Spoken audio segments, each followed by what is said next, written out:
Yo guys, itong si Joel Villanueva nga ba, ang ating senador ay babaliktad na papunta sa kabilang kampo?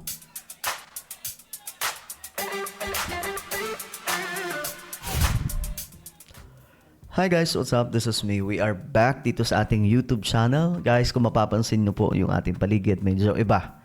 No, marami pang ayusin, marami pang kailangan gawin mga sangkay na makeover para po maayos yung studio po natin. Ano tayo eh? Nasa ibang lupalop na po tayo, no? Mas malawak yung studio at abangan nyo mga sangkay, meron po akong gagawing podcast sa isa kong YouTube channel, Sangkay Revelation, at doon mas marami po tayong pag-uusapan patungkol po sa mga nangyayari naman po sa ating mundo na related po sa sinasabi ng Bible, no?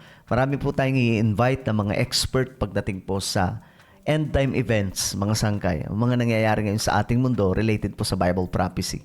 So abangan nyo na lamang po yun. At abangan nyo rin po mga sangkay, magkakaroon po ng makeover ang studio na to. Chill lamang po tayo. At ito, pag-usapan nga po natin itong si Senator Joel Villanueva. Ano ba, babaliktad na nga ba? Kasi may kumalat na picture, no? May kumalat na picture. Kasi may nag-post kasi na isang kilalang news outlet, no? Na si Joel Villanueva daw po ang kukumpleto. At may picture po. Si Win Gatchalian, si Mig Zubiri, tapos si Joel Villanueva. Then the question is, anong picture yun? Ano ba mayroon? Talaga nga bang tatambling na kagaya po ng ginawa ni Cheese Escudero? Pag-uusapan po natin ngayon. Sa mga hindi pa po dyan nakakapag-subscribe, makikita nyo po yung subscribe button sa baba ng video na to. Click nyo lamang po yung subscribe, i-click ang bell at i-click nyo po yung all. Sa mga nanonood po sa Facebook, i-follow nyo po yung ating Facebook page. So ngayon nga, mga sangkay, eto. Eto yung ganap. May picture na kumalat eh. Okay? Ito yung picture na kumalat. Ayan. Pinost po yan ng Philippine Star. Magkakasama po si Joel, si Win, si Mig Zubiri. Ayan po. At lahat po sila ay masaya. Sabi dito, 13th Senator jumping to Gatchalian block. While there is no confirmation yet, Senator Joel Villanueva is believed to be among the senators eyeing to join the new majority. So, may ano daw mga sangkay, may nakikitang butas ngayon yung media. No? Na pwede nang tumambling si Joel. Ngayon, mga sangkay, ito, mayroon pong totoo dyan sa picture na yan. Malalaman nyo po sa dulo ng video na to, okay? Kung anong mayroon sa picture na yan. Pero ito muna, daanan po muna natin to. Ito magandang, mga sangkay, tungkol kay Joel. In the case of Villanueva, Chico said that he had a similar reason to Senator Francis Cheese Escudero, as both have pending cases linked to their supposed involvement in the multi-billion peso flood control scandal. So, kumbaga, sinasabi po dito na kagaya po ni Senator Cheese Escudero daw, parehas po sila ng sitwasyon.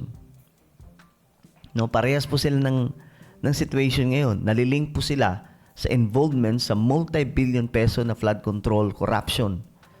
Of course, sabi po ni Chico, first of all, they need to have a reason to transfer. Meron daw po silang reason para lumipat. For example, Villanueva, I would not be surprised if he moves because that was the same reason why Cheese moved. So, hindi daw po siya magugulat kung itong si Joel Villanueva ay lilipat mga sangkay sa kaparehas na rason kung bakit si Cheese Escudero ay lumipat. Ngayon nga mga sangkay, nakita po natin kung sino po yung... kung totoo man ang mga accusation sa kanila o hindi. Well, ang nakita ko dito, patibayan to ng prinsipyo. Kano to mga sangkay, talagang malalaman dito natin kung sino yung totoong matibay sa kagitna po ng ganitong klaseng sitwasyon. Di ba si Jinggoy, di baling makulong eh.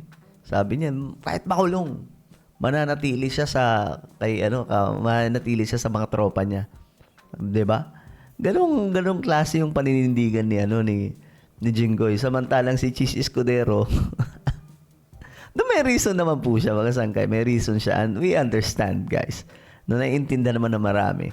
yung reason niya. Pero ngayon, nakikita po natin na may mga naduduwag na, may mga nahahabag po talaga ang buntot. No? To recall, both lawmakers have been cited by the Office of the Ombudsman of some of the key individuals being probed with investigators currently in the preliminary investigation stage.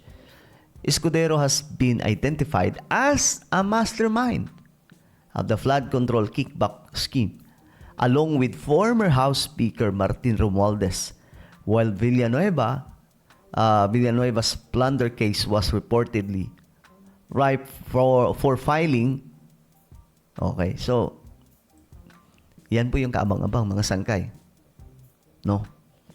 Habang wala pa, pero nangangamoy na talagang magpa-file ng kaso kay Villanueva. At kapag nangyari yun, since plunder, non-bailable, pwede po siyang makulong habang dinidinig ang kaso.